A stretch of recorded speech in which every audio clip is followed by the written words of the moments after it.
Erik, you are a pro-life Roman Catholic environmentalist who identifies as a Democrat. Some days I don't know. So I actually think that pro-life should be a natural democratic position. Corey, not only did I lose one election, but I lost two elections. How can people like you and I unite? We're very different in a lot of ways. I think we're very similar in a lot of ways too, but we're very different when it comes to being a Reformed Protestant, a Roman Catholic, a Republican, a Democrat. How do we unite for the things that we believe in? Erik Curren is a pro-life Roman Catholic who still identifies as a Democrat. That combination has become increasingly rare. The Democratic Party is firmly committed to abortion rights, while Erik believes unborn human life should be protected. So how can those convictions coexist? And what would his party have to do for him to finally walk away? But Erik's story is about more than an unusual political identity. After years in political office, losing two elections forced him to confront whether politics, achievement, and public recognition had become the source of his worth. That crisis led him back to religion, away from a spirituality shaped by Christianity, Buddhism, meditation, and religious pluralism, and ultimately led him to the Roman Catholic Church. So why did losing political power lead him toward Christianity? Why Catholicism rather than Protestantism? Does he now believe Christianity is exclusively truth? And has his conversion actually changed his politics, or merely given him religious language to convictions that he already held? Today, we're talking about abortion, the death penalty, biblical justice, environmentalism, political ambition, and whether Christian faith can truly govern someone's politics when it comes into conflict with the party they still call home.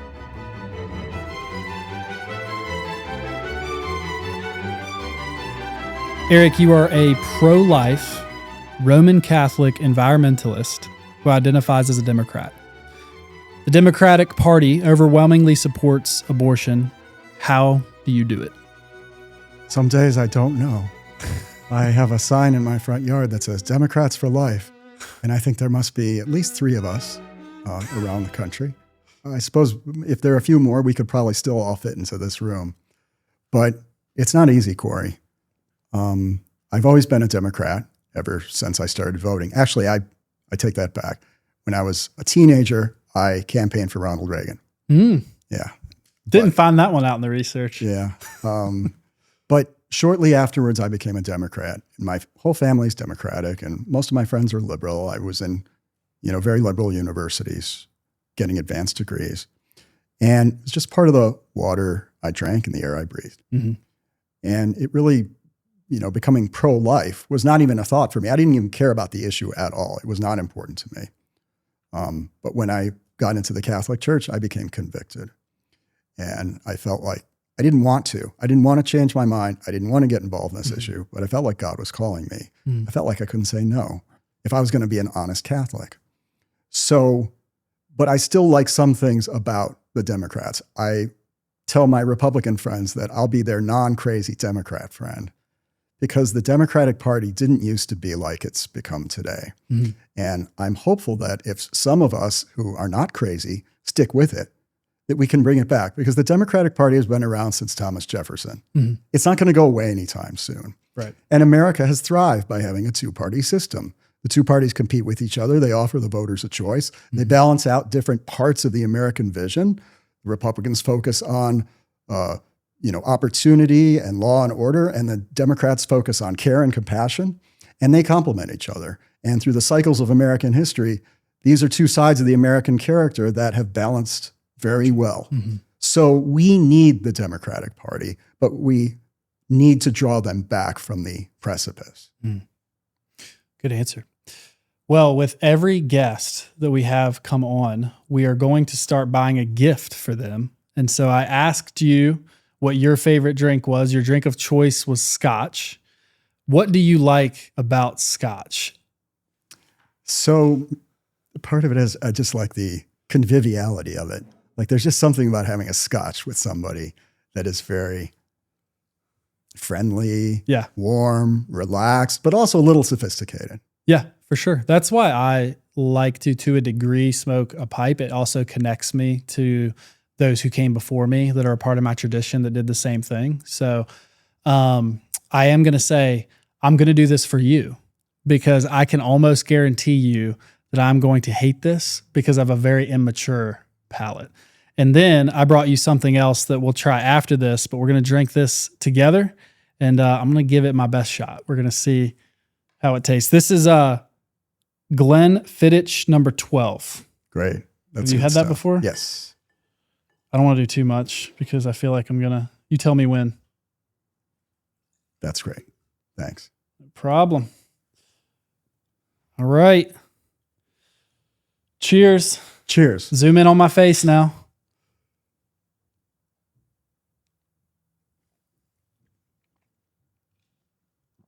Yeah, I don't know why you like that. Whew. What you're supposed to do is go, it's smooth. It's so good. I'm such a man. Do you taste any hints of any flavor in there that you? I would have to say some sort of wood. I'm going to hope it's oak, but I didn't research it, so I'm not going to be able to fact check you. Anyone else that's watching can look it up, and you guys can fact check in the probably comments. know a lot more about Scotch than I do. Honestly, the aftertaste isn't that bad. Like I could see how people could sit and sip on something like this. Do you have any special story that you can remember that connects to Scotch of a time you sat with a friend or? Yes. So I traveled a little bit in Asia, and people give each other bottles of Scotch for Christmas, and it's the same bottle of Scotch that circulates, around Hong Kong or Mumbai for years because nobody wants to spend the money to buy another bottle of Scotch. So they just don't open it. It's expensive. Yeah, it's expensive. I got the cheapest one. It's very drinkable. But so I remember with some Chinese folks, but in India, sitting, and we actually convinced them to open the transient bottle of Scotch. And I think they had about as much experience drinking Scotch as you do. Yeah. They make the same face. Yeah. So they don't do the throw the cork in the fire as resembling they're going to finish the bottle. I don't remember that happening. Yeah, I don't think we finished the bottle. Now, I don't think they could regift it, but. Yeah. Well, there you have it. And I think that's my first sip of Scotch. Honestly, not as bad as I was expecting. I'm sure we could have had a different Scotch that's a lot stronger that I probably would have more of a reaction to, but I think I did okay with this one. What do you think? I like it. I think you did great. I think it grows on you just like a lot of liquor. Yeah. And it's kind of a warm feeling. It's not filling. Mm-hmm. It doesn't weigh you down. And I think, it's sort of good for conversation. Right. Because it's just a little bit relaxing. Almost like a warm fire. Yeah, absolutely. That's a good way to put it. You're a poet and you didn't know it. Well, I'm going to slide these back because I have my favorite drink to give to you. The fruit flies are coming in here. We had bananas in here recently. We left them in too long. The fruit flies made their way in and they can smell this. They instantly are coming over to us. All right. This is it. I'm a bit of a chocolate milk connoisseur. You're not lactose intolerant, are you? Nope. Now, this is Fairlife. You ever had Fairlife? No, I don't think I have. I think that they probably massage these cows with how good the chocolate milk is for it. So go ahead and shake her up. All right. Cheers. Cheers. What do you think? Yeah, that is good. It's got a picture of a chocolate bar pieces on the front, which makes you think they must make it with good chocolate. Or brown cows. Yeah. What would the Scotch enthusiasts do if I put the chocolate milk into the glass and tried it together? I hope they'd have a sense of humor and just smile. I was told that they'd want to beat me up, which made me want to do it. So I think I'm going to try it. All right. Let's hope you make it out of the studio alive today. All right. It's about even there. Okay.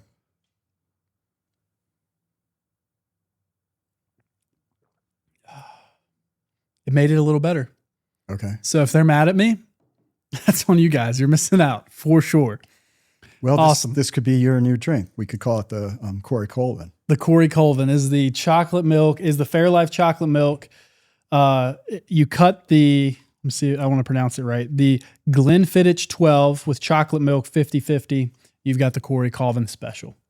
There you go. All right. You can take that home with you. It's a special gift. You can keep it on your shelf. Always remember me. Always remember me. And we'll get back to the episode now.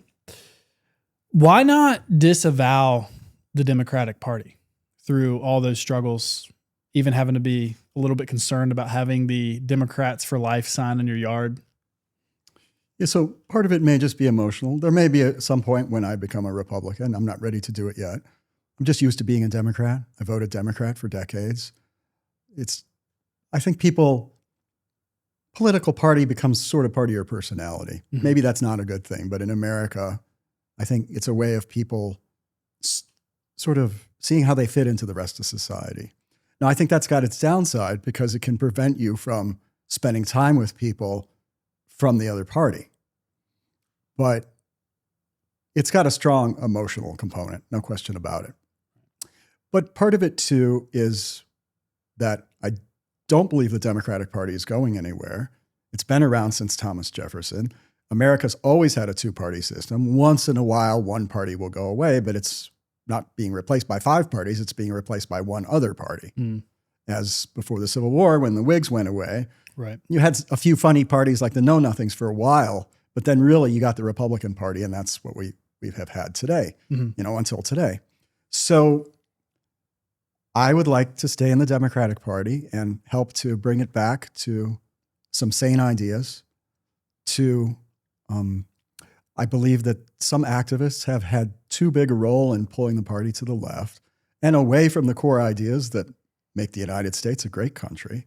I think most Democratic voters don't agree with those extreme ideas. Maybe people in New York City like Mamdani, but I don't think he's that popular among Democrats around the rest of the country. Some young people are into the democratic socialism, but I don't think most Democratic voters are. I think they're more John F. Kennedy Democrats. And they like a lot of things about the United States. But their focus, rather than on free markets and opportunity, is on compassion and care and making sure that those who are the most vulnerable are protected and taken care of. Right. So I actually think that pro-life should be a natural democratic position. Because if there's anyone who's vulnerable, it's a very small baby in a woman's womb. Amen. So you're a reformer, but you're a political reformer, and then you're a Roman Catholic. Yeah, I guess you could say that, right. We'll add that to your resume. Right, sure. Take back the ship. I don't know if there's a lot of job opportunities out there, but yeah, I'll take it. Usually the reformer is not the one who's the most popular within their organization. Right. But it's worth it. At what point would you leave? So I'm also an environmentalist, and I also care about energy. And that's probably the main issue, the main challenge I have with Republicans at this point. I work in the solar power industry, and I think the United States, now with all these data centers being built and advanced manufacturing and electrification of a lot of things from transportation to home heating, that we're just going to need more and more electricity in the future. And I think that Republican presidential campaigns are financed by fossil fuel companies.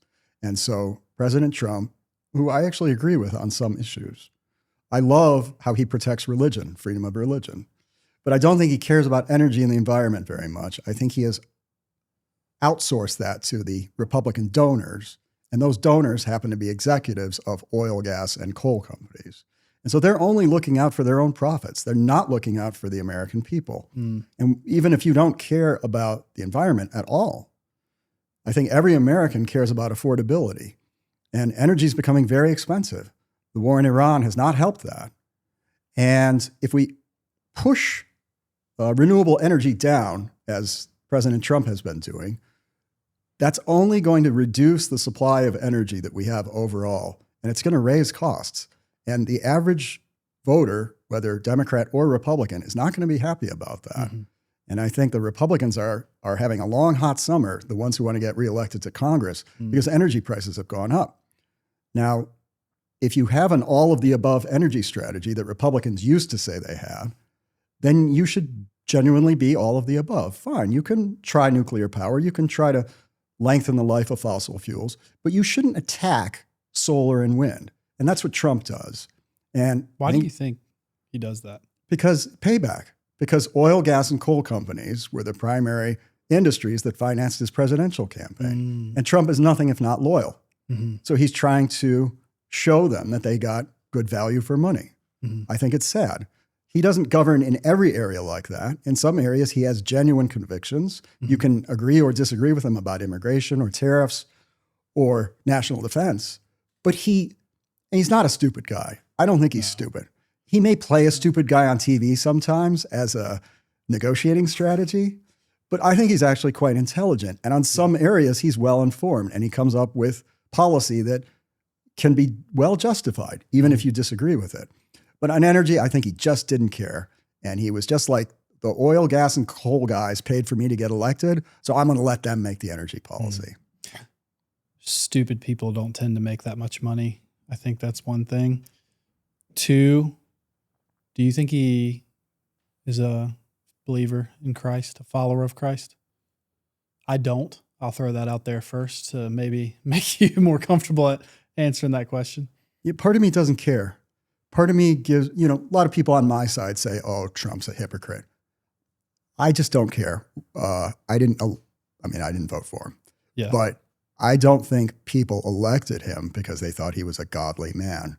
I think people who cared about religion elected him because they thought he would protect religion and he wouldn't attack it the way that, unfortunately, the Biden administration did. It's partially why I voted for him, and the life issue. Right, and the life issue. So he's not perfect. I wish that his administration would undo for example, the very lax treatment of mifepristone that the Biden administration put in during COVID, saying it's an emergency. Now you can just get it through the mail without having to go to a doctor. But that was supposed to be a temporary measure. Well, the pandemic is finished, but the Trump administration has not rolled that back. So I wish they would roll that back. And there are a lot of other things they could do for life as well. But I don't go to doctors. What's mifepristone? Oh, so it's the abortion pill. The abortion pill. Okay, I should know that, even though I don't go to doctors because I care about life, right? So I just condemned myself. It's unfortunately become, Corey, the most common form of abortion. The pill. And you can imagine why. It's easy. It's very easy, right? Mm-hmm. And very inexpensive. Mm-hmm. But, I mean, that's why it's bad if you care about life. So you said that his administration was more harsh. They weren't actually, no. So before Biden came along, if you wanted this abortion pill, you had to get a doctor's prescription. And you had to have it administered by a doctor, and there had to be an exam. Okay. For the woman's benefit. Because if a woman has an ectopic pregnancy, for example, and she takes the abortion pill, it can cause hemorrhaging and, in some cases, death. So the manufacturers, I think, say it's as safe as Tylenol. Well, that's just not true. It's not. It's a dangerous drug. Especially for the baby. It's deadly for the baby, but it's also dangerous for the mother. Mm-hmm. And so if it's going to be legal, which I wish it weren't, but if it's going to be, it needs to be administered through a doctor. Mm-hmm. You shouldn't just be able to order it through the mail. And also think of all the abuses that it opens up if, say, a sex trafficker can order it through the mail and force the women that he is enslaving to take this pill. So it's terrible. It's terrible public policy. And the Trump administration could have reversed this, but they haven't. Why do you think they haven't? Because I think, unfortunately, abortion is tolerated by too many Republican voters. I've heard Trump is not as firmly against abortion as any conservative that would hope he would be. Like, he's actually pretty lax when it comes to that issue. I don't know how accurate that is because there's too much short form media out there, and that's probably where I heard it. Do you think that you could be more effective as a Republican who fights for the environment than you could be as a Democrat who fights for the environment? Like, that would be your thing that makes you different within the Republican Party, would be that you fight for the environment, as to where right now your thing that makes you different within the Democratic Party is that you fight for life. Do you think it'd be more effective to be a Republican that fights for the environment and is pro-life, or are you being more effective now? I feel like I'm being more effective now. I'm part of organizations that meet with Democratic legislators and government officials about energy policy. Mm-hmm. And so if I can get along with them well, I can get stuff done. Yeah. Good. All right. Why become a Christian after before we get to that, could you tell me a little bit about when you ran for office and lost and that whole experience? So I served in local government in Stanton here, where we're filming. And I was a member of the local city council for 2 terms, which was 8 years. Mm-hmm. As a Democrat? It's a nonpartisan position. Okay. But so you don't really run. You don't run with a party officially, but everybody kind of knows who's liberal and who's conservative. Small town. So when I ran for my 3rd term, I was unseated with 2 other incumbents by a slate of conservatives who were riding a wave of voter concern about Second Amendment rights. Okay. There's no better way to bring Republicans to the polls than tell them somebody's going to take away their guns. Darn tootin'. No, I don't think anybody was going to take away their guns, but they were convinced that was going to happen. Yeah. So this slate, and we never had slates before. It was always just individuals. So the slate was a new phenomenon. And then 2 years later, the angry Democrats got together their own slate. And I wasn't on it because I don't like slates for local government. Mm-hmm. I think even though people know you're on the left or you're on the right, really what they know is that you care about the issues that they care about locally. And we will get more to that later in the episode. So I liked local government because it wasn't entirely infected by partisan politics. Right. But then now it seemed like it was starting to become that way. And I thought that was terrible. And I didn't want to be part of that. So I was not on the Democratic slate. And they had 3 people who were. And so they all got more votes than I did. So, Corey, not only did I lose 1 election, but I lost 2 elections. And for anybody who's ever been fired from a job, like that's terrible, right? It'll destroy your afternoon. But at least the HR department tries to keep it pretty quiet. It's just between you and them. Right. Your coworkers will just notice that your desk is cleared out one day. But when you lose an election, like everybody knows. Right. Like it's all over the internet. And if you're in a small town, you walk down the street and, oh, Erik, sorry to hear about the election. You know, that's all you heard about. That's all I heard about. So it made me think. It made me ask myself, what good was I? A 2-time loser. Now, I didn't think that way very long. But it's easy to have a pity party. Correct. But I think I took that into what's my purpose in life? What's my value in life? If I don't have this thing to define my goodness, what do I have? Right. And I don't know why. I could have started reading self-help books, but instead I felt called to start reading the Bible. So I just read the whole Bible all the way through. So just Genesis. Conviction. Just you felt the conviction to do that. Yeah, I felt the conviction to do that. I was going to the Episcopal Church at the time, but there's not a lot of encouragement to read the Bible in the Episcopal Church, in my experience. Especially, yes, I would. I'm familiar. Unfortunately. So you read Genesis to Revelation, you said 1 time, several times? Just once. 1 time. But then I started looking at commentaries. And a lot of great commentaries on the internet from both Protestants and Catholics. Do you remember which commentaries you were looking at? Well, I of course I liked, on the Catholic side, I liked Bishop Robert Barron and Father Mike Schmitz. And on the Protestant side, I'm trying to think of who I really like to watch. There were some Reformed folks. Yeah, I can't remember right now. But if we would have got you some heavier hitters, you'd be on my team right now. Well, there were some good ones. But anyway, I wasn't so much concerned about the difference between Protestants and Catholics at this point. I was concerned about the difference between Christians and secular society, which I hope we can come back to, because I think that's actually a more important distinction. Yeah, I think we will on the 3rd quarter of the episode. Okay, great.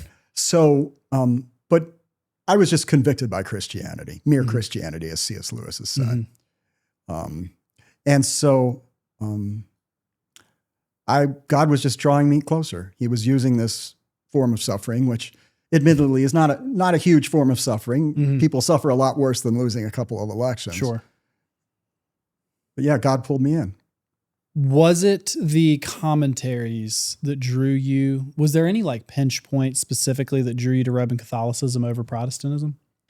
So, as I said, I'd been going to the Episcopal Church, which is Right. nominally a Protestant church, though it feels Catholic if you go to their services and you look at their buildings and you hear their music. They're the two most beautiful buildings in downtown. You got the Episcopal. I thought you were just going to tell me, this one was beautiful. This one's beautiful. I had to try out the next most beautiful one. I think the St. Francis wins between the two, but I do too, but the Episcopal Church is very attractive as well. Yeah.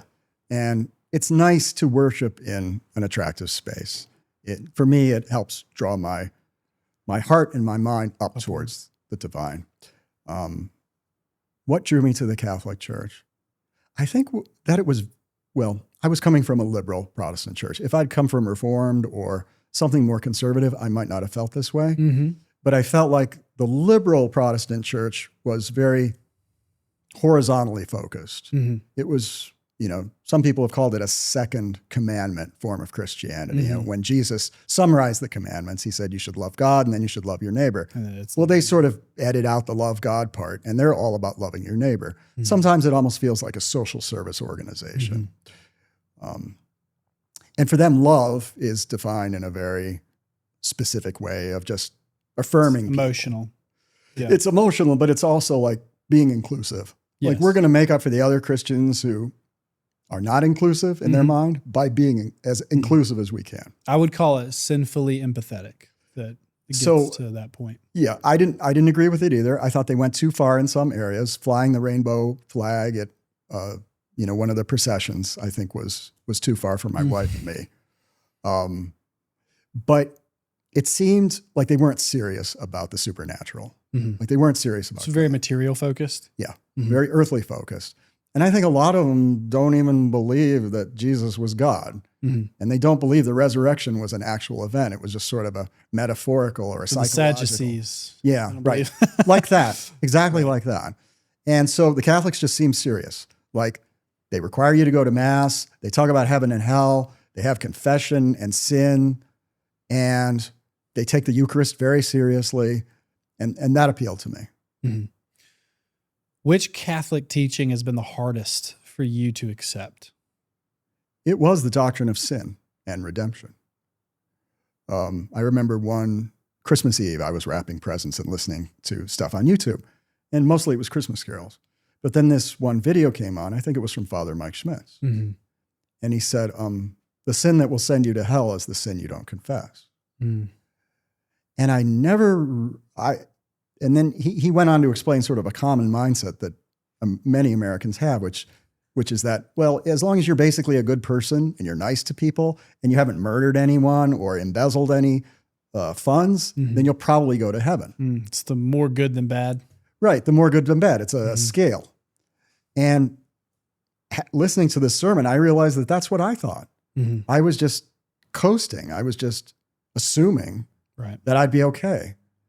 And I realized after learning the sermon, wow, like after hearing it, first of all, this was the darkest Christmas Eve I ever had. I thought I was going to be listening to That's Christmas sad. carols. I mean, it's not sad. It's a great thing. It's a great thing that God uses those. You said earlier, you have grown the most within your struggle. I think that's like every Christian story, is that we are sanctified the most through the struggle, and any good father would allow us to go through that and work through that to draw us to himself. So, And that's been one of the most beautiful things about being Christian and Catholic in particular, because they recognize the value of suffering. Like Mhm. suffering is not for nothing. Mhm. It's not just something to be avoided. Of course, nobody welcomes it. Mhm. And you should avoid it if you can, but you can't. Everybody's going to suffer in one way or another. We live in a fallen world. Right. We live in a fallen, sinful Mhm. world. It wasn't God's original plan, but we screwed it up, and now we have to pay the price. And so I have suffered in the last year. I lost my wife Mhm. to cancer, 3-year battle with cancer. Sorry. Thank So you. sorry to hear that. And it was devastating, but it was also, there were beautiful parts to it. Mhm. And being Catholic helped me to see that. You have dabbled in other religions. Which ones? Yeah. So like, I probably did more than dabble. Took the deep dive. I did. I was a Buddhist for 25 years. And I wasn't just somebody who collected crystals and, listened to Shirley MacLaine. You don't look like your everyday Buddhist. Did you used to? No, I never did. I always look like a square white guy. I just can't help it. I could grow my hair long and I'd still look really square. Did you try? No, I didn't. I didn't even bother. You knew. I knew, right? Right. Like that's going too far. I think once or twice I wore some Asian clothing and I saw myself in photos and I was like, what am I doing? Again. Yeah, What'd your wife say? It's not a good look. We weren't married at the time. Okay. I'd gotten over that. Okay. By that point. That's how you want her. I hope so. By not wearing silly looking Asian tops. Was she a Christian? Yeah, she was a serious Methodist. Okay. Which I know might sound like an oxymoron to some people. Maybe today. Yeah. Used to not. It used to not. Her church was very conservative. And that's United Methodist. The United Methodist is the very liberal sect of the Methodists. There are Free Methodists. There are Wesleyans. There's other sects within that we would say are not like the United Methodists or the Episcopalians or, Right. Well, I think like most of those mainline denominations, they had a split. Correct. More than one split. Correct. Because of liberal right. ideology seeping in. Right. But I was a serious Buddhist. I started going to the Zen Center in Los Angeles, and then I moved to San Francisco and went to the Zen Center there. And then when I moved to the East Coast, I got involved with Tibetan. Wait, what's the Zen Center? So Zen is, people have probably heard the word Zen. I've heard the word, but I don't know. I know that one of our interns or whatever his actual title is dips, though. He puts Zen in his lip. Okay. You ever heard of that? No, I haven't. It's like a nicotine patch. They call it Zen, but that's not what you're talking about. Well, but it's probably inspired by, because probably the word Zen has sort of entered pop culture to mean like relaxed, blissed out, maybe a little bit peaceful. But really, it's a form of Buddhism that originated in Japan. And it became very popular in the United States for its rigorous practice of meditation. Okay. So Zen Buddhists will get up very early. And I did that when I lived in San Francisco. I got up and went to their meditation session at 5:30 in the morning before work. And they'll sit and meditate for 45 minutes or an hour. What does that look like while they're meditating? In a cross-legged position if you can, if not in a chair, but it's just silent. And you're supposed to do something with your mind to calm your mind. So it's not the Om. There is chanting, but that's not the main thing they do. Okay. The main thing they do is silent sitting meditation. And the most common practice is to count your breaths, like 1 to 10, and then back again. Okay. And the idea is just, they have this concept called monkey mind, which is if you ever look at your own mind, you'll find that it's jumping from thought to thought, like a monkey in the tree, Monkey eats a banana, jumps to the next tree, scratches himself, like he's always doing something. And I actually find this to be a very helpful practice. And you don't have to be a Buddhist to look at your own mind. And I feel like Christianity also has a tradition of meditation and mind calming. 100%. So, but this is what Zen Buddhists are famous for. The Tibetans that I got involved with later, they do a lot more chanting. Okay. But anyway, people have probably heard of the Dalai Lama, who is a international sort of celebrity, political leader, human rights leader, advocate for the Tibetan people. Tibet, of course, was invaded by China in 1950 and annexed. They're an oppressed minority, and people in the West really sympathize with the Tibetans. You'll see the Free Tibet bumper stickers, and the celebrities are always fundraising for the Dalai Lama. Right. Well, I followed another Lama. So the Dalai Lama, people think he's like the Pope of Tibet. He's like the Archbishop of Canterbury. So he's head of one denomination, but he's just the most famous one. But there are 3 or 4 other denominations of Tibetan Buddhists, and I followed a Lama who was head of one of those. Okay. So he was very serious. He claimed to be the 14th reincarnation of a Lama from the Middle Ages. Wow. And they have a whole system for determining what boy is the reincarnation of the Lama who just What is that like? It's fascinating. There was a movie made about the Dalai Lama. I think it was called Kundun, and they showed the Lamas going out they would get intelligence like from their network of like, here's a young boy who would be about the right age. You have to be born after the death of the previous Lama. Okay. And he exhibits qualities similar to the man who died. Okay. And so what they'll do is they'll take the belongings of the man who died with some that weren't his, like a pipe, 2 pipes, 2 eyeglasses. Get him to pick. It's like get him to pick, right? And if he picks enough of the correct ones, then they'll start investigating him. They'll ask him questions and they'll put him to different tests. Interesting. So, it's always difficult to choose successors, whether in government or religion, but that's their system. Yeah. And so this was one of those lamas who claimed to be a reincarnated 14th. And so I lived at his meditation center for 3 years. I wrote a book about his sort of travails. After or during? During. He helped me write the book. I acted as his secretary. He had a lot of correspondence in English. Believe it or not, he had some lawsuits going. I believe it. Yeah.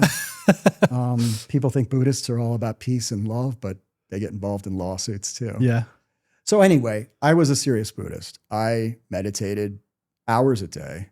Yeah. I did prostrations and chanting and visualizations. And I actually think it prepared me well to be a Catholic because the Catholics also have a lot of repetitive prayers. The Buddhists use a rosary just like the Catholics. I didn't know the Buddhists did that. Yeah. Muslims do too. So, and they have a lot of, honestly, they have a lot of saints in Buddhism. Does it ever concern you how similar they would be?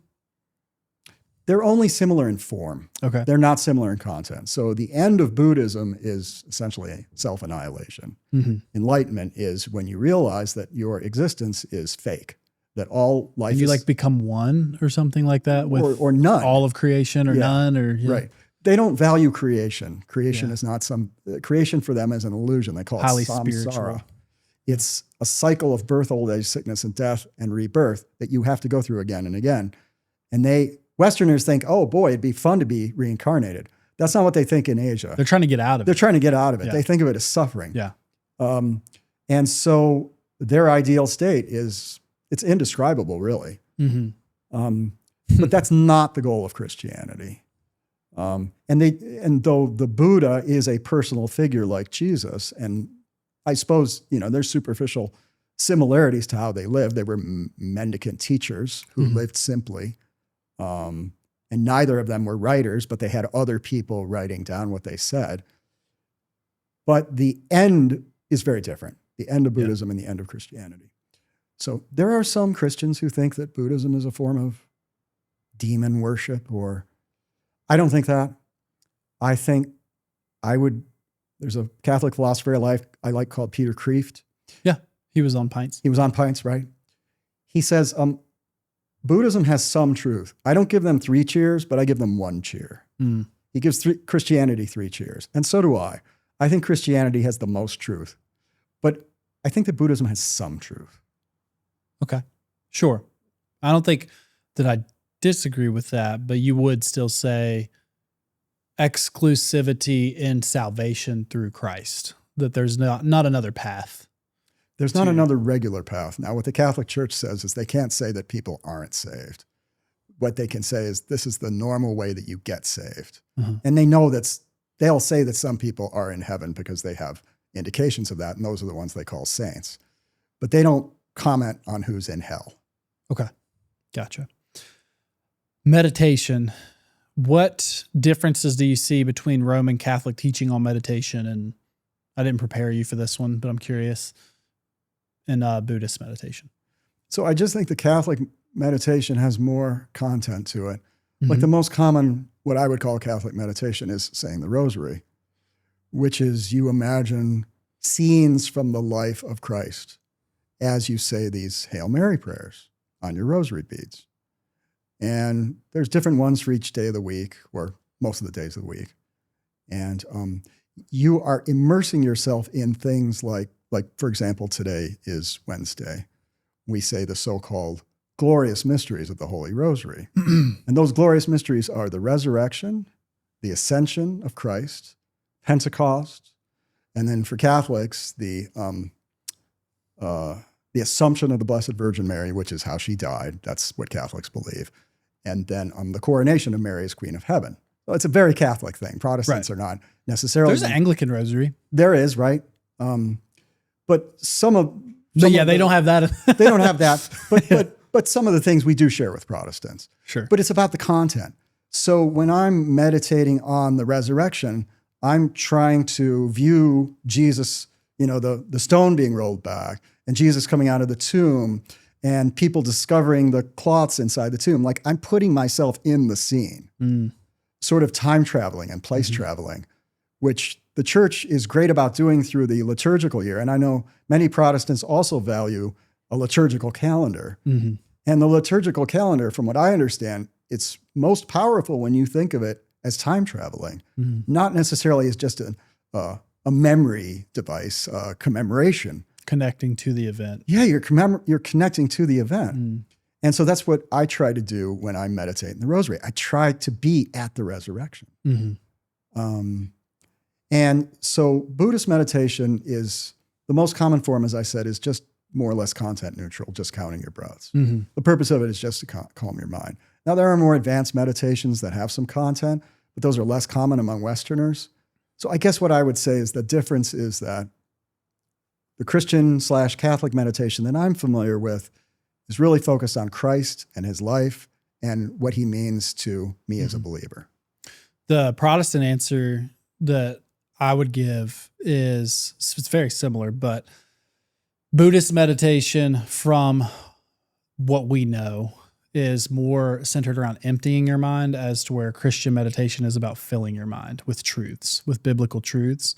It's like if you're meditating on scripture, you're filling your mind with that scripture and you're thinking about the meaning of it. You're connecting it to its context. You're filling your mind instead of emptying your mind. Would that be accurate for Buddhist meditation? It's more akin to emptying your mind? For the kind of meditation I was talking about. Yeah, the most common. Which is called mental calming meditation, or shamatha in Sanskrit. Yeah, it's really very technical. It's like you're supposed to, and Buddhists will say, you're never going to totally empty your mind because then you'd be dead. But what you're supposed to do is slow down your thoughts, have more awareness of your thoughts, and not be stuck on your thoughts. So it's very technical.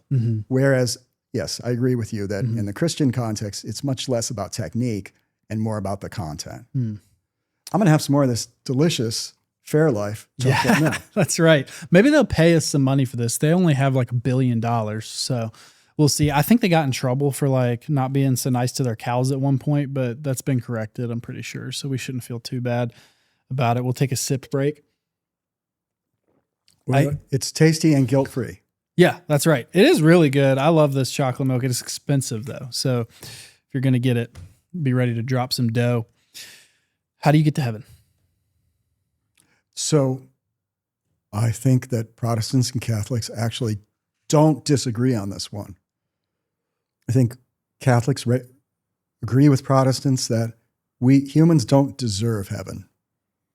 Jesus says so many times, you'll go through the narrow gate. Most people go through the wide gate. Those who go to heaven have to go through the narrow gate. That means it's few, it's not many. And it's not through our own merit. It's not by doing good works and collecting points, frequent holiness points. It's not that. It's a gift of grace by God that we don't deserve. That's how I think we get to heaven. At the same time, I don't believe in once saved, always saved. I don't think if I make a commitment to Jesus Christ and then I spend the rest of my life drinking Pepsi and sitting and watching TV, that's what God wants me to do. I don't either, but I don't think that's what once saved, always saved is. Okay, you'll have to tell me what you think it is. But I do think that God calls us to improve ourselves. And you can use whatever language you want. Catholics call it growing in holiness and burning off our sinful nature. Protestants call it sanctification. Okay. So I think we're called to that. So just because grace is a gift freely given by God, that should not be an excuse for complacency. How can you lose a gift that you never earned? By not doing enough good things to keep it. Because that to me sounds like earning it.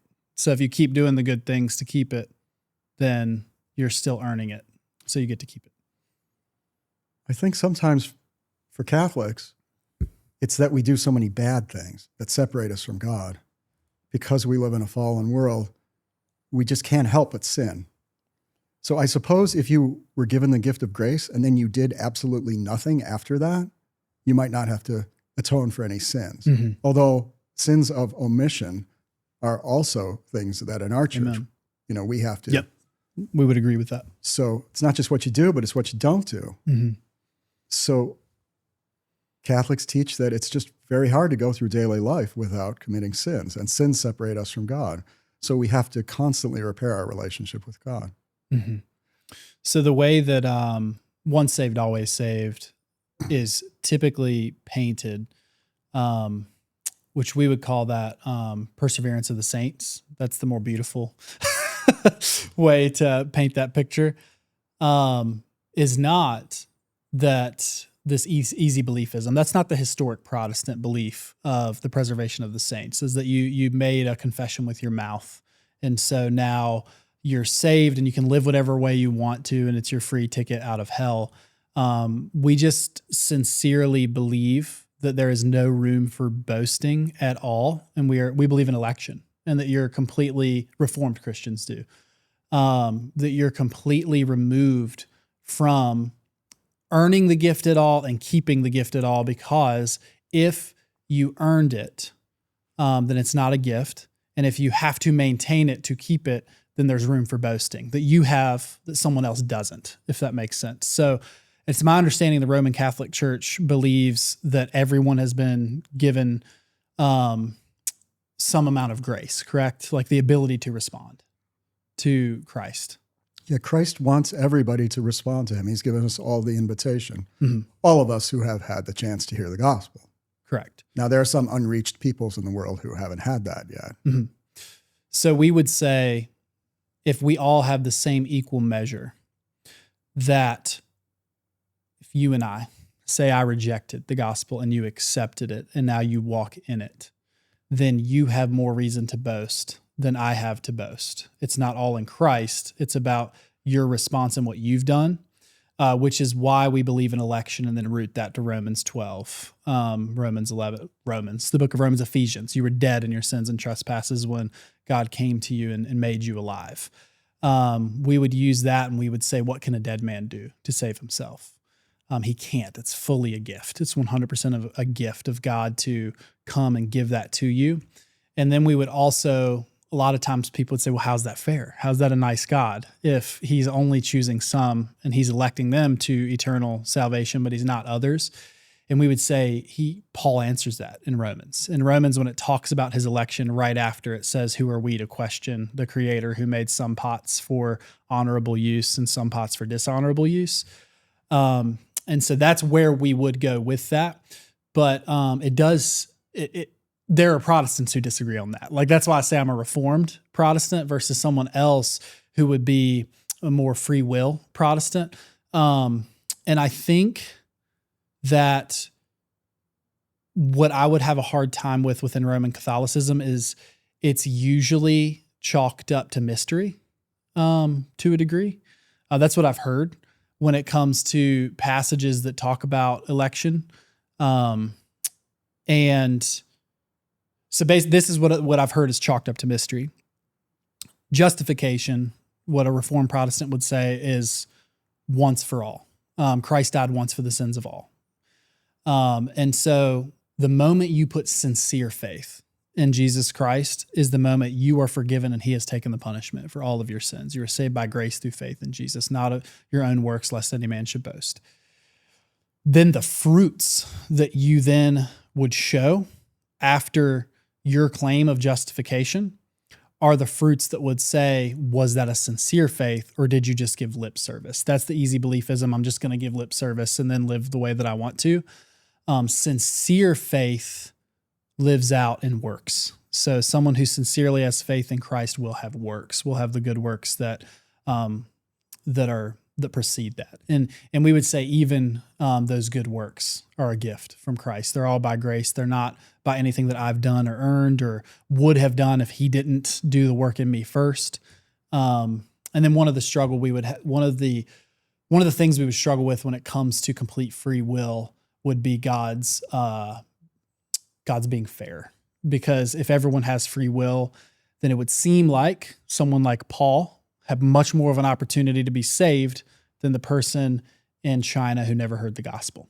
And we would say, but if we believe in election and that God will save all whom he wants to save, then they all had an equal chance at salvation because he's got a 100% success rate at saving all those whom he will. So if that makes, just want to walk through that.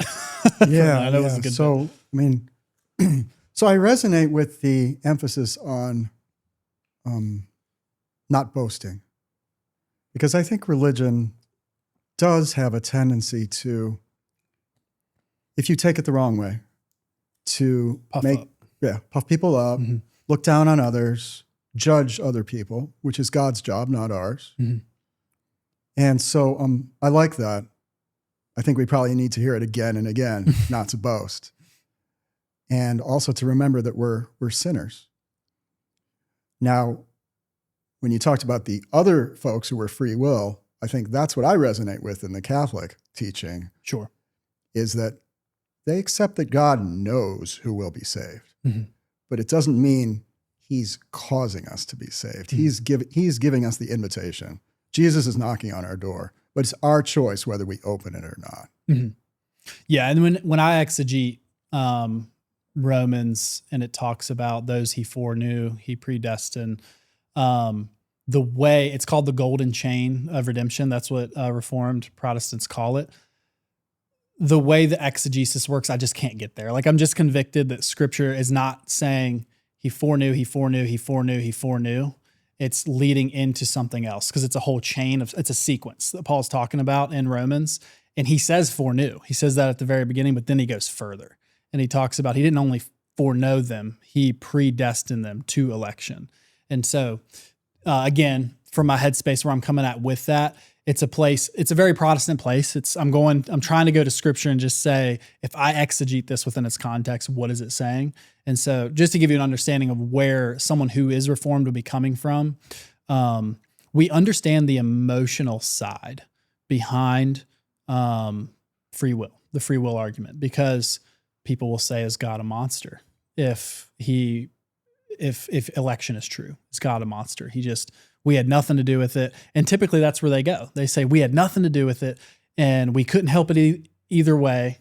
And the Protestant would say, the Reformed Protestant would say, that's exactly what the Bible teaches. You had nothing to do with it. It was all by grace. It was all by God. And then Paul answers the question with the pots. He says, who is God? Who are you to question God, who made this pot for dishonorable use and this one for honorable use? And so we could talk about that for 2 hours, but just so you know, basically the web of my mind of where I'm coming from. So when we get into that conversation more, if we do, we're not talking past each other. I guess that's what I'm trying to do. Does that make sense? Yeah. Okay. So how do you get to heaven? You said by grace through faith in Jesus. Sure. That's the normal way. Yeah, that's the normal way. Then right. there's extraordinary. The church ways. recognizes that there are extraordinary ways. When do you believe human life begins? At conception. At conception. Do you think that there's a difference in our society today between a murderer and a woman who's had an abortion? Like a first-degree murder, we'll say that. Yeah, I do. Because while some murderers might be they might have mental health problems. Not all. Some are just paid killers. Some are doing it out of passion. People commit murder for all sorts of reasons. I think which is why there's degrees, right? Like legally. Right. But I think many women are suffering a great deal. And I don't think that treating women who have an abortion like murderers is either just or helpful. Because I think those women mostly deserve our compassion and our assistance. Some of them are coerced. Mm-hmm. Some of them are scared. Some of them they're at the end of their tether and they feel like they have no other option. And then some of them are just so ignorant because they've been fed so much propaganda by secular society that I really think women deserve a lot of sympathy. And I think we will reduce the number of abortions by providing women with help, by being kind and loving and looking at the root causes of why abortions happen and then treating those causes. And also praying outside abortion clinics and offering women a choice. Yeah. What about the abortion doctors? I have a lot less sympathy for them because doctors take an oath to do no harm. And they are using the tools of healing to kill. And they know what they're doing. They know exactly what they're doing. Now, some of them are very ideological and they think what they're doing is good, but they're wrong. Right. Do you oppose the death penalty? You know, I haven't honestly thought about it that much. But when you asked me about it, I looked into it a little bit. The Catholic Church has evolved on this. The Catholic Church, it's funny. You go to the Wikipedia page on the Catholic Church and capital punishment, and they have a picture of the man who served as the official executioner in the Papal States from like so they're not trying to hide anything. 1795 to, I mean, this guy had a super long career. I don't know how he was executing people for 70 years. Man. Yeah. That would be miserable. Right. I hope he was well paid. But, and Vatican had a death penalty in its criminal code up until the 1960s. So the church, I don't think, has said that capital punishment is unbiblical. Obviously, it's not. Obviously, it's mentioned throughout the Old Testament and also in the New. But what I think recent popes have done is they've said, we have better alternatives now than people had in the past, than societies had. We have the possibility of life imprisonment, and we should consider that more than capital punishment whenever possible because people reform. That's what I've heard as well, is that the reason being the evolution of technologies and jails and systems and stuff like that. One of the things that I struggle with that, and I want to get your thoughts on, is Genesis 9:6 says, whoever sheds the blood of man, by man shall his blood be shed, for God made man in his own image. And it sounds like what the Roman Catholic Church is saying, and I don't know if this is an infallible decree. I'm not sure. Maybe. Do you know? It's not. It's not. Okay. And what it sounds like the Roman Catholic Church is saying is because we have the technologies to not do it, that's why, or the institutions or systems, then we shouldn't do it. But it sounds to me like Genesis 9:6 is giving the why we should. And the reason we should is for God made man in his own image. And because the image of man has been destroyed, so must you be destroyed, because the image of God in man has been destroyed. Do you have any thoughts on that? And then Romans, I put this in here too. Romans 13 seems to reiterate that. So it's not only an Old Testament, but then we see in the New Testament in Romans, it says that the governor doesn't bear the sword for no reason. And it's talking about the death penalty. Do you have any thoughts? Yeah. So I do think the New Testament revises a lot of things in the Old Testament that were eye for an eye and tooth for a tooth. Sure. So I don't think the Romans passage is exactly like the Genesis passage. Yeah, I don't think it's exactly like, I think it affirms the death penalty though. And the Catholic Church doesn't. They don't reject that. They don't reject the death penalty entirely. It's just popes, honestly, from their own teaching opinion. And this is something that some Protestants perhaps are quizzical about. When a pope is speaking infallibly and when he's just giving his opinion. Now, I respect the Pope's opinion because I respect the Pope. He's the world's most prominent religious leader. Sure. And he's a man I don't agree, but I don't want people to know that I'm saying, our audience, if I say sure to that, they might think I'm agreeing to it. I understand what you're saying. I'm not saying he's the world's only religious leader or that he should be the leader of your church. But I think he's the most prominent. Prominent in a sense that popular, like has the most sway. Is yeah, he's the most famous. He's the most well-known. Yeah. People who can name Pope Leo can't name the head of any other church. So except the Baptist Church. Yeah, who's the head of that? Jesus. You got me on that one. So I respect what the Pope has to say, but I don't always agree with it. And as a Catholic, you don't have to agree with everything the Pope says. Yeah, for sure. This infallibility doctrine, it's not widely applied. It's got to be like from the specific chair, right? Like ex cathedra means from the chair, right? Or council. The last time it was applied was in the year 1950. Why do you think that is? Because it's meant to be used very sparingly and only on issues of religious doctrine. So the issue was the death of the Virgin Mary. And the Catholic Church claimed that she didn't die just like a normal person. It's like her veneration. Yeah, but that the so-called Assumption, which... Assumption, that's right. Veneration is just the prayers to the respect. Yeah. The Assumption is the Catholic Church says that she was, in a sense, resurrected like Jesus, similar, and that she didn't die like a normal human. And if you're a Catholic, you're required to believe that, because that was pronounced in 1950 by Pope Pius XII, ex cathedra. So that's infallible, according to the Catholics. Now, I understand you're not a Catholic, and you may have some problems with that theologically, but... We don't need to go there today. It's okay. I'm just talking about infallibility. That's it. Yeah. Everything else popes have said is not infallible. And then councils too, though, right? An ecumenical council, what comes out of the councils. But then there's, in my research of that, there's still some gray area there. Like there's no list of infallible teachings from the Roman Catholic Church. Would that be no official list? Yeah, I'm not enough of a theologian to say, but I've never heard of any list. Yeah. Now, there are things that they teach that they ask you to believe. Right. But things that popes say, for example, about politics, about the death penalty. It's their opinion oftentimes. Right. You are not required to agree with that. Okay. Why do you think civic engagement is, have you heard of Ben Sass? Yes. He's a big civic engagement guy. I love him. I really appreciate that that's how he is. He gets flack from both sides because of it. It has historically, now that he's on his last leg, his podcast is like a Monty Python quote. Like, I can't remember what it's called, but he's dying. He's dying of cancer. Right. And he's a big proponent of civic engagement. I love that. You are too. Why do you think it's important?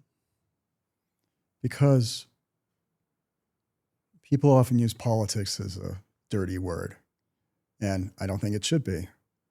Perhaps, and I think they often use the word politics as a substitute for partisanship. Oh, I just agree. Can you define partisanship? Yeah. So it's, it's being a enthusiastic supporter of one political party or faction over another, and pretty much aggressively promoting that. Ride or die, right? Right. No enemies to the right, no enemies to the left. That's what sometimes you hear. But politics is just the activity of participating in your government. Polis. Yeah. City. Whether at this, federal, state, or local level. And so it's the application of power to equity, to trying to make a society run fairly and hopefully to correct its problems. So everybody should be involved in politics. It should not be a scary thing for people. People should not think it's dirty. It's actually a noble thing. You should talk about it at the dinner table. You totally should. And religion. Yeah, but not be partisan. Because amen. Being partisan means you're not going to listen to people from the other side. You're just going to dismiss them out of hand. Which is crazy. Right. It's totally crazy. And to accept all the things that your side wants is crazy. That's also crazy. Right. So what was the original question? Why should we get involved in politics? Yeah. Why do you value civic engagement so much? Well, because God called us to work for the good of the city. Even if we are Christians living in exile, we're still supposed to work for the good of the city. When I think of civic engagement, I think of conversation with people that you can disagree with that are on another side of an aisle, but you're actually marching toward the truth together. You can have that conversation in friendship and in love, even though you can adamantly disagree. You have the goal of the good, of the common good of the people. What is the difference between civic engagement, as I have said it, and then flattery? So in civic engagement, you don't agree that you're going to agree about everything. You may disagree about things. In fact, you may even debate or argue. And the art of arguing civilly is something we need to recapture. Amen. Because we should disagree about stuff. That's what makes a democracy great. Mhm. People have different opinions, and they should have different opinions, because then we come up with new ideas.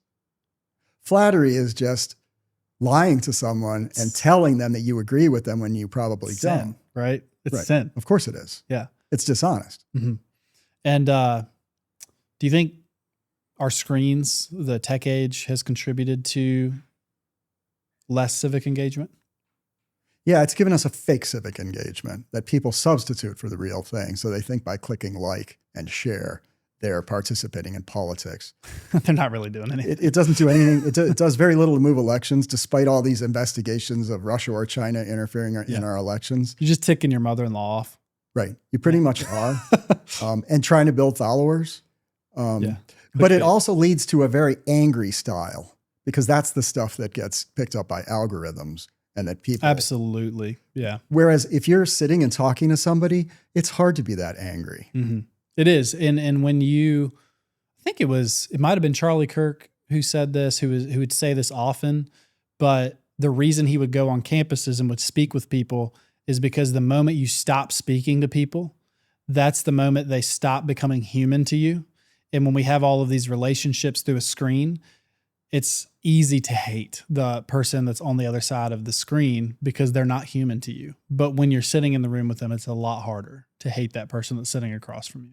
Do you agree with that? Such a wise thing to say, and so terribly tragic that the man who said that was killed just because he had the heart to go into hostile environments and speak to people as a citizen talking to other citizens. Right.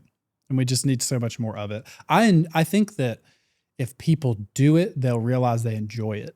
It's actually something you enjoy, and you grow as a person the more that you actually do confront beliefs that butt up against yours. Because the Bible says, have a reason, have an answer, always have an answer for the faith that you have. How are you ever going to even be challenged in that if you're so focused on your own side, on partisanship, that you're not even in the discussion? You're not even a part of the conversation. To me, it just seems like that's a lack of care for people. And that's the age we live in writ large, unfortunately, that I think most people don't really care about people on the other side because of such a lack of civic engagement. And I would go even further and to question whether there should be an other side. You know, St. Paul was talking about spreading the gospel. So if I'm trying to spread the gospel and talking to non-believers, I will talk to them with respect and I will listen to them, but I'm not probably going to change my mind to not be a Christian because of something they say. Like I'm a solid Christian, as St. Paul was. But if I go to talk to some people who may disagree with me about energy policy or the Iran war or how to deal with immigration, I'm not necessarily going there to evangelize. Or I may think I'm going there to evangelize, but if I'm there honestly, I'm going to be humble enough to listen to what they say and to not be attached to my point of view and to sometimes say, you know what, I hadn't thought of that. Right. Maybe you're right. Right. I think it was Augustine that said, or Aquinas, someone said, do we disagree? Let us lock arms and march towards the truth together. And that is what we need more of, is locking arms and marching towards the truth together, and realize if you're that afraid to talk to somebody about something that they disagree with you on, then there's probably some amount of fear in you that you don't necessarily fully believe what you think you do. If you're not willing to sit down and at least talk to them about what they believe in. And so we need much more of it. Why have you cared about the environment for so long? It's a good question. It just came naturally to me, not to use a pun. I guess because I like the outdoors. I like hiking. I like swimming in lakes and rivers and the ocean. I like looking at landscapes and feeling the sun and the breeze and breathing in the fresh air. And it makes me feel closer to God. And so being a Christian makes me want to protect the environment even more, because I believe that God gave us a beautiful creation. Mm-hmm. And he asked us to steward it for him and not to abuse it or take it for granted, Mm-hmm. but to create a garden. Amen. You said natural, and that's a good pun. Do you think there's always just been an element of natural law on your heart that God's put there that says it's just good for you to do this? Right. I think it is. I think humans, whether they're Christian or not, are made to love natural beauty Mm-hmm. and to find it moving. And it can be a path towards religion. Amen. A lot of people that are religious worship nature.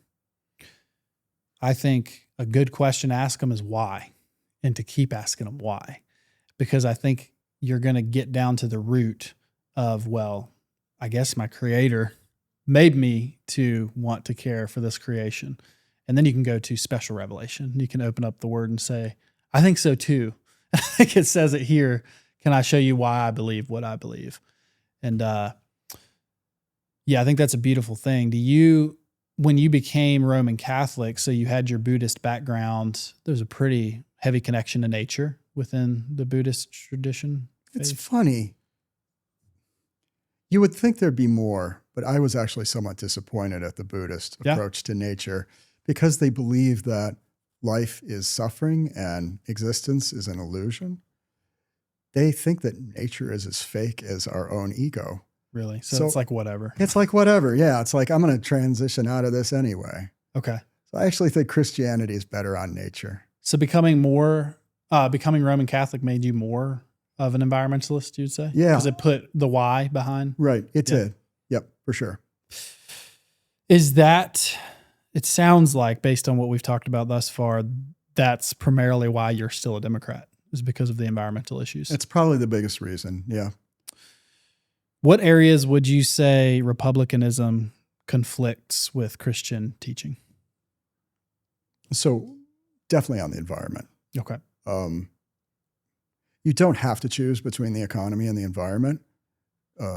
You can have an economy that offers opportunity and prosperity that also is at a human scale and doesn't waste resources and create excessive pollution. And I know there are Republicans who agree with that. So I'm not going to say that every Republican. But we're talking, same as, you're a Democrat who's pro-life.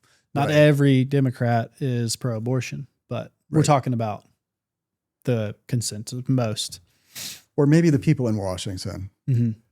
Because I think there's people out in the States who do a lot of good things. Republicans in the States do a lot of good things. In Virginia, they do too. So yeah, the more I'm in politics, the more I feel like it's hard to draw a bright line between Republicans and Democrats. It's more of a spectrum. And the best politicians, and this might sound ridiculous, right? The best politicians, like how can you have a good politician? The word politician people think of as like, just an insult. But I've known people who have served in state and local government for years, and I think they're in it for the right reason, both Republican and Democrat, because they want to serve their communities and they want to make things better and they want to help solve problems. They may have different ideas on how to do that, but that's okay. That's what you need in a democracy. So I don't think that too heavy partisanship is helpful. I think Republicans and Democrats need to do some bipartisan things sometimes. Sometimes they need to disagree, but sometimes they need to work together on bills. And so some Republicans do excellent things for the environment. And some Republicans support clean energy. There's a group called Conservatives for Clean Energy. Some Republicans really get it that solar, in fact, even if you don't care about the environment, it's the fastest and cheapest way to get new electricity by far. You can put up a solar array in 6 months or a year, and it gives you the lowest cost power, much cheaper than any other form of generation. So if you care about the economy, you should be supporting clean energy. But that's, of course, my biggest beef with Republicans these days. Immigration policy is not a huge issue for me. It's not a huge issue in this area, I feel, but in other areas, I understand people get worked up about it. I wish the Republicans had done better on dealing with that. I don't think the Democrats did a great job, but the Republicans, Nobody has come up with a comprehensive immigration policy. We have to have some balance between maintaining our borders and protecting the people who are already here and finding a way for select people to enter our society, because our ancestors were immigrants. And our population, if it weren't for immigrants, would probably have leveled off already and perhaps started to decline. The United States is already looking at a population level off by 2050. Americans are not having enough children, and so we're going to need immigrants. Do you think there are any genuine arguments for Republican politicians who are against environmentalism? I've never actually heard any Republicans say I'm against environmentalism. Sure, but the people, who fight the initiatives. Say, I'm against climate alarmism, or I'm against NIMBYism, or I'm against things that kill the economy. And those are valid concerns. I think you can take environmental regulation too far. And so I'm glad there's people who question it. But to use that as an excuse to totally disregard the environment, I think it's reckless. And that's what they're doing. They're using that to completely disregard the environment. I do, and I don't think it's primarily for ideological reasons. I think it's because of money. Money in politics is corrupting. Well, you said oil, like basically that Trump is financed heavily, his campaigns, by big oil. And so he's going to push for that because he's loyal. Right. So if there were two groups whose money I could get out of politics, on the right, it would be the fossil fuel industry. And on the left, it would be Planned Parenthood. Because both of those kinds of money corrupt their respective parties so badly. And they keep people from following their conscience, because they know that if they follow their conscience, the big money will come up against them in a primary, and they'll be primaried out of office. So what do we do? I think we need campaign finance reform. What's that look like? It looks like, at the beginning, just better reporting. There's too many ways for people to form super PACs and political groups that funnel secret money to candidates and parties without somebody's name having to be attached. I think your name should always have to be attached if you give money to a politician. I agree. It's like, sorry to interrupt you, but yeah. I think that's like the finances of a church. I think they should just be public. If it's something to be ashamed of, then you probably should stop doing it. And if it's something that the world's just going to get wrong, okay. I think some people are concerned that if a pastor with 5 kids makes $100,000 a year, especially living in California, that people are going to freak out. They were going to freak out no matter what at your church about something. So I think transparency is better. But. I do too, right. Yeah, a church is a high trust organization, and so is the government. We pay taxes, so we have a right to know who is influencing the government. So number one, just a lot more disclosure, just a lot more transparency. And then number 2, limits on donations. To say that letting some big corporation give unlimited amounts of money is free speech, that's just a perversion of the concept of free speech. Individuals should be allowed to give a certain amount of money, and you can let corporations give a certain amount, but it should be capped. Mm-hmm.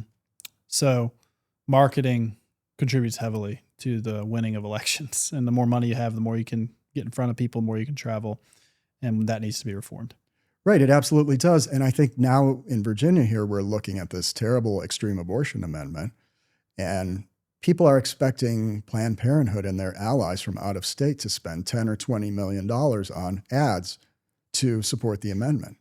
So that's going to make it a real David and Goliath battle, because the pro-life side doesn't have that kind of money. Mm-hmm. Right.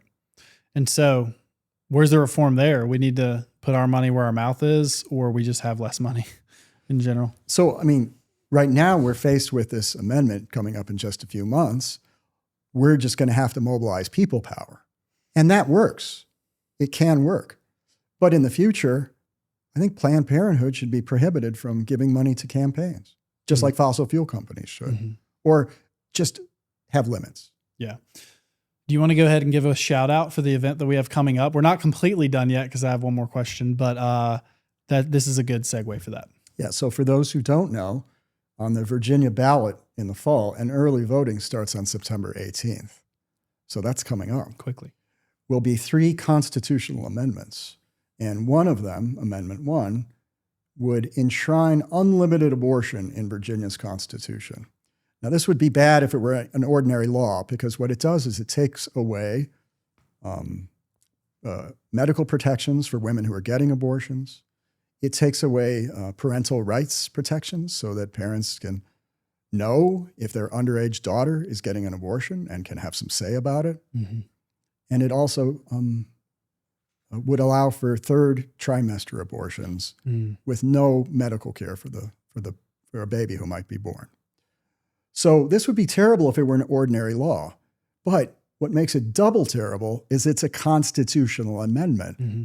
Well, it's much harder to pass a constitutional amendment than an ordinary law. Right. And it's much harder to repeal it or amend it. So if it's in the Virginia Constitution, it becomes the fundamental law of Virginia. And it would be very hard for pro-life folks or even pro-choice folks who just want reasonable boundaries on abortion to change. Or more protection for women, because it eliminates the sanitary regulations, even on offices, right? On medical offices, because if it's a constitutional right, you can't regulate those sort of things. That's right. And they use the word individuals, individuals getting an abortion and individuals helping with an abortion. Well, individuals doesn't restrict it to doctors and nurses or women. Individuals can be girls, underage girls getting an abortion, and individuals providing an abortion can be sex traffickers who order the abortion pill through the mail. And these individuals are now protected from prosecution. So it's a terrible law, and it's double terrible that it's a constitutional amendment. So we have organized a campaign, and Corey's been helpful with that. And to kick off our campaign in the fall, we're having an event, which we're calling the Stanton Augusta Waynesboro March for Life. And it will take place on Sunday, September 27th, from 2 to 4 p.m. at Gypsy Hill Park in Stanton. And we're so excited, Corey. You know the couple of wonderful speakers that we booked. This is the first time we've done this, and we're doing it to raise awareness about the extreme abortion amendment. And here's why. When Ohio had a similar amendment a couple years back, 30% of regular churchgoers voted for the amendment, presumably by mistake, because the other side ran ads that said, this is about women's health care. It's about miscarriage care, which it's not. Miscarriages are always cared for. Right. No woman will die from a miscarriage because of abortion laws. It's so cynical. Where's that happening? It's very dishonest. And so, but unfortunately, these folks were deceived and confused. So we want to make sure that people who are pro-life are not confused about the extreme abortion amendment. This is not necessary for women's health. Right. Women's health is already protected. And so we're hoping to get a lot of churches coming to this event, but because we have we thought it'd be a nice little local event, right? Just mobilize people, get a couple hundred people there. Right. But then we were able to get a couple of amazing speakers. David Barrett, who is retired now, but he founded a movement, global movement, called 40 Days for Life. And what they would do Which is, everyone's heard of. I hope so. I hope they've heard of it. I'm relatively new to the pro-life movement, so I hadn't. But they stand outside abortion clinics for 40 days and 40 nights, and they pray. And they offer counseling to women who are open to that. And it's really it's really taken off. They have 750,000 volunteers in every state and some countries around the world. Fantastic. So it's huge. So David Barrett will be speaking at our event. And then also somebody who founded another organization, her name is Lyric Gillette, and her organization is called Faces of Choice. And what Faces of Choice does is they profile stories of people who survived abortion attempts and lived to be adults. And it's just really heartbreaking to hear their stories, but wonderful that they're alive. If you want to cry, you want a good cry, go check it out. Yeah. But the idea is that every woman's choice to have an abortion is killing a human being. Yes. I'm glad I asked you to do that because you have a much better memory than me to be able to remember all those names. I was waiting for you to forget one of them, and I was like, he got it. You even looked like for a minute you had to think about one, but you got it. So great. Guys, come on out to that. If you're a part of a local church, if you care about life, if you care about the protection of these women when it comes to even getting these procedures, like we're going to disagree there completely, I would say, as far as we do care about their protection in the medical office. Where we're going to disagree is, of course, their right to do that at all. But this does include you.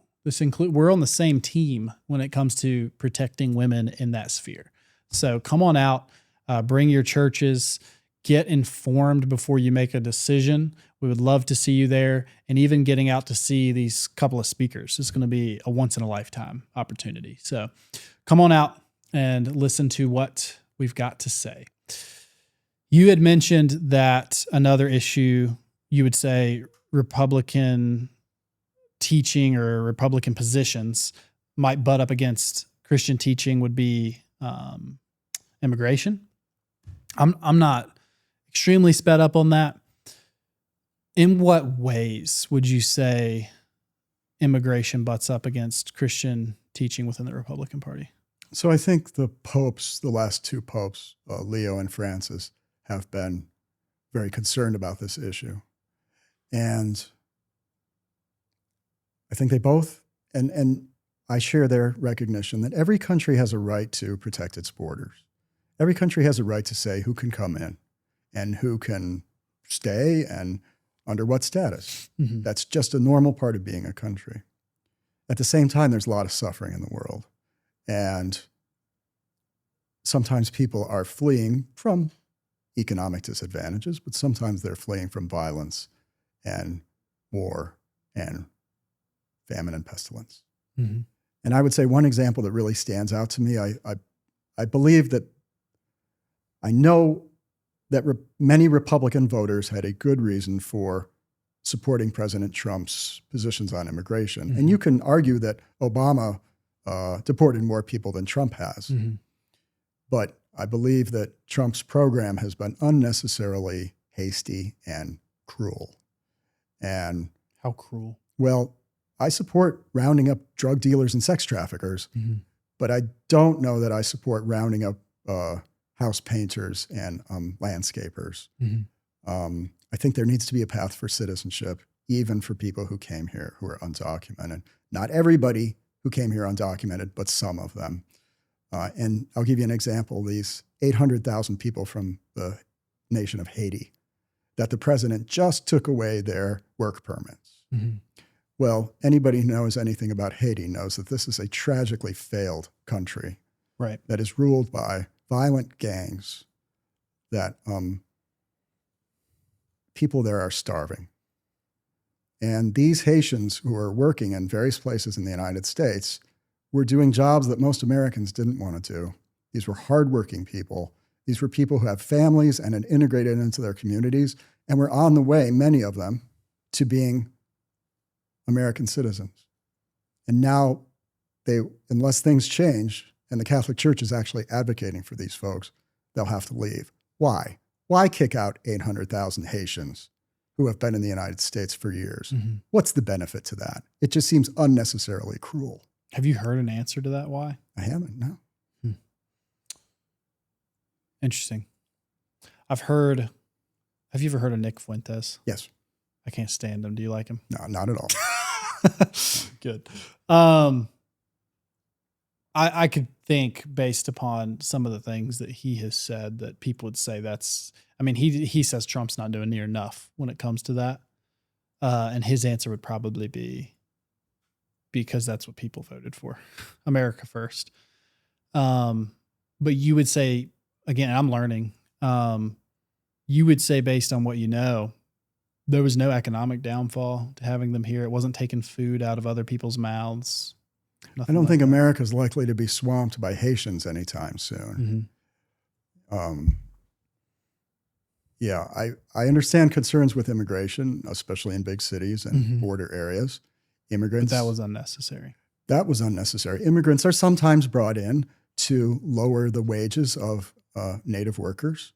And I think that's harmful to our economy, and it's unfair to our citizens. And so, yes, there needs to be immigration policy. It needs to balance the two goods of protecting our citizens and especially our workers with being compassionate. And I think a lot of Republican voters were surprised that President Trump's enforcement of what they elected him to do turned out to be so harsh. And I've seen them on TV saying, I voted for Trump and now my neighbor's getting kicked out of his house and he's been here for 30 years and he's got kids in the little league and he pays taxes and I don't understand why Trump is going after the little guys. Why not just, there's a lot of drug dealers and gangbangers and what Trump would call bad hombres. There's plenty of those. Focus on those. I think based on what I know about that I agree with what you're saying.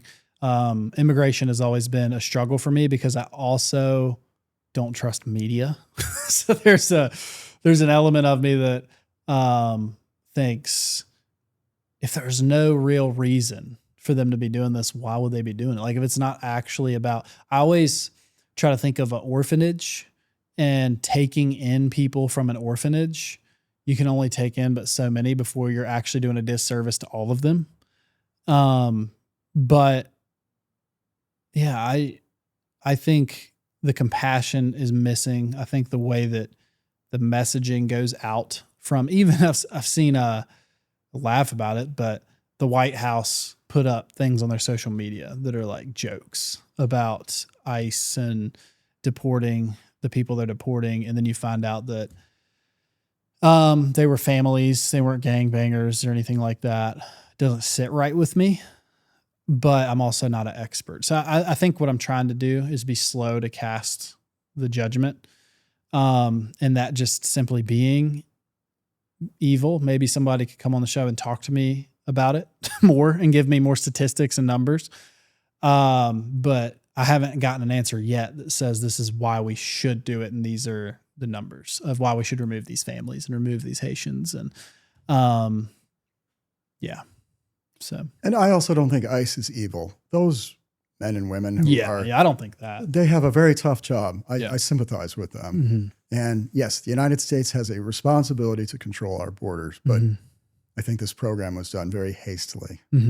Yeah, if I was going to give any critique based on what I know, I would just say that there could be more compassion in the messaging. Like I've seen the messaging. It seems to be flippant and mockery. Like it's you're joking about something that's really serious, and these are human lives. You can have enough compassion to send them back and to realize it sucks we're sending you back because we don't want to be sending you back into this situation.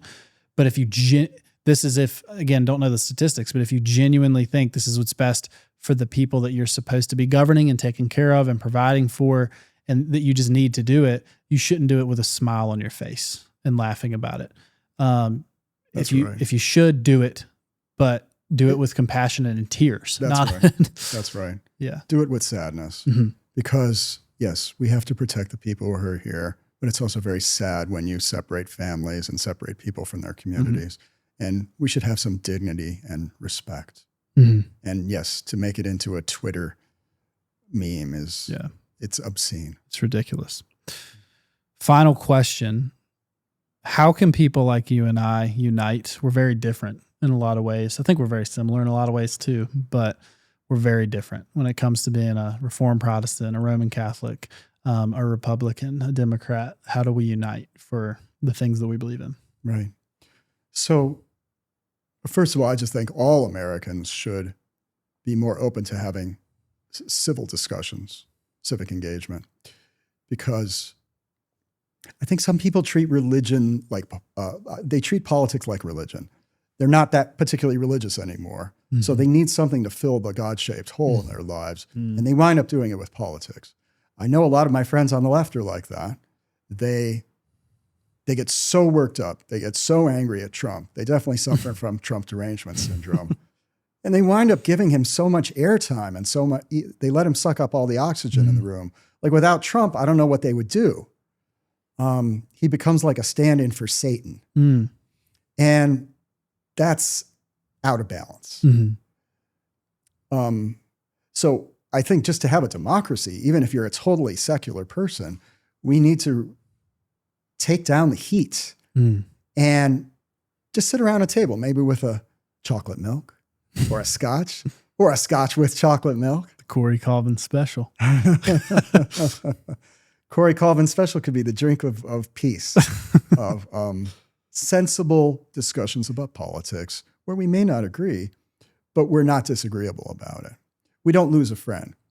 Now, the problem is we've sorted ourselves into communities. You know, the liberals have moved to California, New York, and the conservatives have moved to Texas. And pretty soon, we're not going to be next to each other anymore. And that's a problem. You can't have a coherent country that is sorted ideologically that strongly. We need to live and go to church and go to school and play baseball together, Republicans and Democrats, conservatives and liberals. We need to socialize. We need to see each other. We need to live next to each other and see each other as humans and not just some faceless person on social media who is easy to demonize. But as Christians, I think we have an even higher responsibility that there's no, in Christ Jesus, there's neither Jew nor Greek. There's neither Democrat nor Republican. There are just children of God who are trying to apply Jesus' teachings to our civic life. And we should lead the way towards civil discussions. Also, we have a responsibility to keep the culture from becoming totally corrupt, from going to one extreme or the other. And unfortunately, we've seen a lot of extreme things in the culture. A lot of it was on the left. A lot of it was extreme ideas about gender, denying that male and female are categories, that they're a thing, having sort of demonizing American history. Yeah, we have to remember where we came from. Right. One nation under God. Right. There's a fabric. One nation under There's God. a fabric to this. Right. Yeah. Right. Definitely founded as a Judeo-Christian nation with religious freedom. Yes. And religious freedom, though, and separation of church and state doesn't mean that we are free to practice in our churches and we should shut up when we go out the door.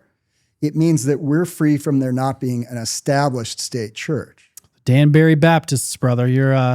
That's a prime piece of our history. Right. The Baptists were really good at you know, you and I have discussed this before. At Colonial Williamsburg, you'll learn that they used to call the jail a Baptist meeting house.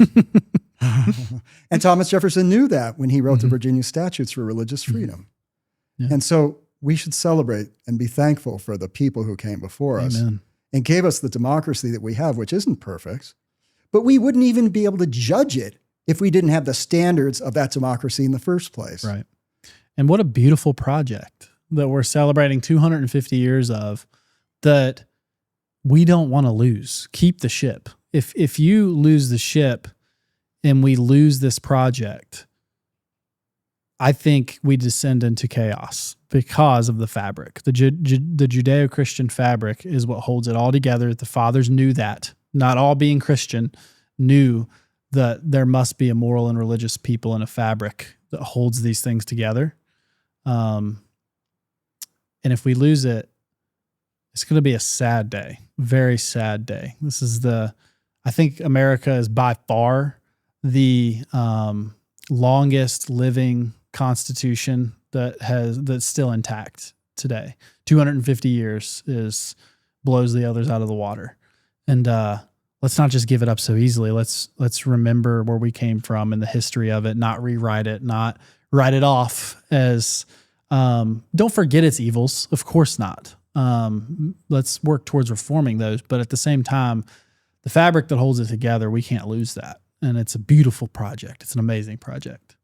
And it belongs to liberals and conservatives equally. And there's a noble tradition of conservatism and a noble tradition of liberalism in American history. And those are living traditions today that if we tap into them, we can reinvigorate our politics today and we can become civic friends. And that's how we come up with the best ideas.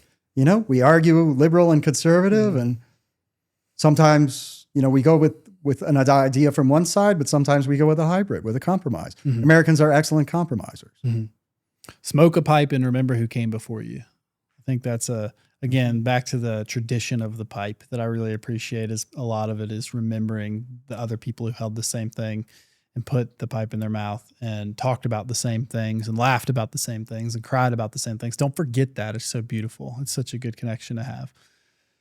Well, Erik, thank you so much for coming on. This has been a blessing. I hope it really edifies and blesses the audience. I think that we hit a lot of things. We hit a lot of things we could talk about for hours. Hopefully it won't be the last time that you're on, but thank you so much. And to our viewers, if you like this video, go ahead and physically like it. Click that like button, subscribe, comment. It helps us to do more conversations like these. And if you have any questions for Erik or me, put them in the comments and we'll try to get an answer to you. Thanks, brother. Thanks so much, Corey. I really enjoyed it.